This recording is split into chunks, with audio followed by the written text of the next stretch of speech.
আসসালামু আলাইকুম। আমি আজকে আপনাদেরকে কাঁঠালের বিচি দিয়ে শুটকি রান্না করা দেখাবো। প্লিজ প্লিজ আপনারা আমাকে সাবস্ক্রাইব করে দিয়েন। এই যে কাঁঠালের বিচি দিয়ে নিতেছি। কাঁঠালের বিচিটা আগে সিদ্ধ করে নেব। আমি দিয়ে দিতেছি লবণ,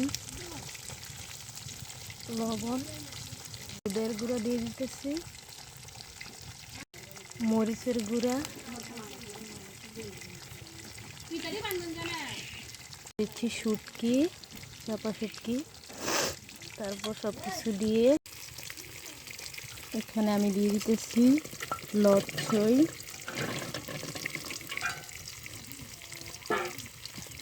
কেউ বা বলে লুটবাছই। সেটাকে দিয়ে ভালো করে নাড়াচাড়া করে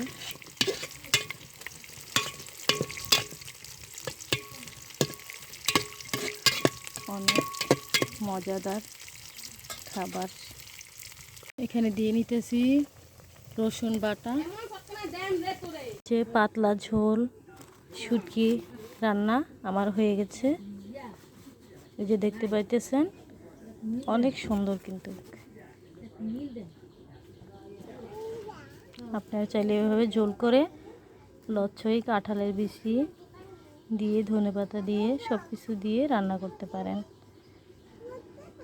সহজ রেসিপি। সে কাঁঠালের বিচি দিয়ে যে শুটকিটা রান্না করলাম লচ্ছই দিয়ে, এখন এর মধ্যে আমি ধনেপাতা দিয়ে দিচ্ছি।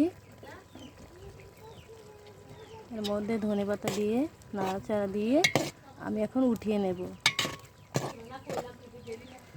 প্লিজ প্লিজ ভাইয়ারা, মজাদার শুটকি তরকারি রান্না করে আপনাদেরকে দেখাইছি। প্লিজ আমাকে সাবস্ক্রাইব করে দিয়েন।